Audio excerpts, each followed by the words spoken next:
We're not allowed to really believe it. Even though you can use the same machine at home. Then just tap it. Yeah. Just tap this one here. Yeah. There you go. Whoa. Can you look up, Boris?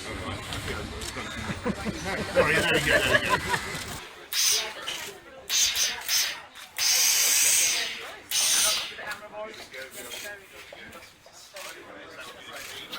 And at the end, then all the shirts were always worse than I started. You've done this before? Do you iron your own shirts, Boris? I have done, but not with any great, not very effective. There you go. Look at this. There we go. Can you stretch it out for us so we can see all of that? More or less perfect. You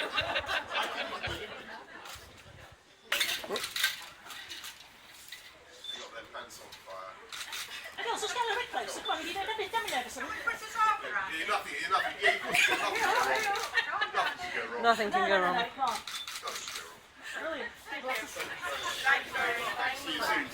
Big businesses coming out from Downing Street signing letters saying that they agree with every jot and tittle of EU regulation. Well, of course they agree with an open border immigration policy because that means that they don't, for instance, have to worry too much about upskilling local people in the way that this company is doing. And fair play to David and Christopher Neeper for what they're doing, opening a new school here. They think they can just get a steady supply of unskilled or skilled labour from abroad. And what is the result? They're able to hold down wages.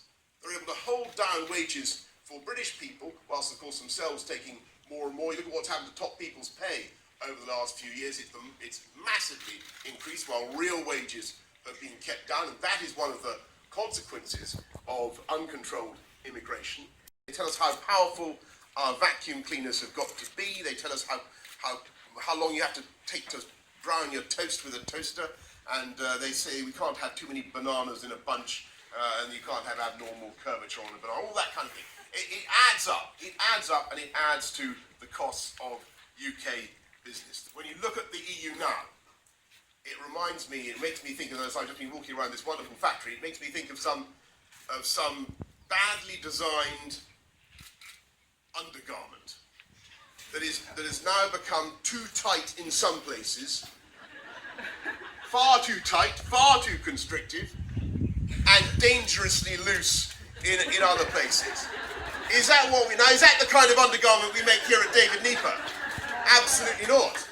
Absolutely not. And so, I just say to all those who prophesy gloom and doom for British business, look at, I say their pants are on fire, folks. Their pants are on fire. If they want a new pair, this is the place to come. Well, this is the place to come. And anyway, knickers to the pessimists. How about that? Knickers. Let's say knickers to the pessimists. Knickers to all those who talk Britain down. All those who talk Britain down. Let's take back control of huge sums of money. Take back control of immigration. Take back control of our democracy. Let's vote for freedom. Vote for freedom on June the 23rd. And I believe that in this country, June the 24th will be Independence Day.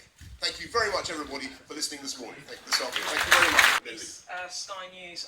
Mr. Johnson, what do you say to World War II veteran Field Marshal Lord Bramall when he describes your remarks comparing the EU to Nazi Germany as, quote, simply laughable?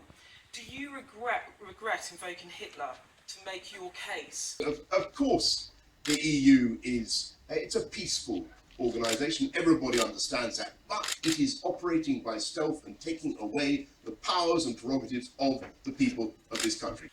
Do you think it's acceptable, Mr. Johnson, to make any comparison between one of the most evil dictators the world has ever known and an organisation like the European Union? And would you accept, if you don't agree with that, would you accept that you are becoming the ugly face of English nationalism? Well, I was actually making a comparison. I've written a book about this, which I thoroughly recommend, Libby, or you and all your viewers, £6.99, HarperCollins, The Dream of Rome, it's all in there, and the argument is really very simple. People are, what happened over the last 2,000 years or so was that various people tried to recreate the idea of a single European territory as we had under the Roman Empire, and they did it very often with extreme force. The EU is a different proposition, but it fundamentally comes from that idea that you can unify Europe. Do you think that it's tasteful to bring up Hitler in this debate over Britain's future? I'll tell you what I think is important, that we remind a whole generation that has never had an opportunity to have a say as to how itself it wishes to be governed and what relationship it wishes to have with other nation states in Europe.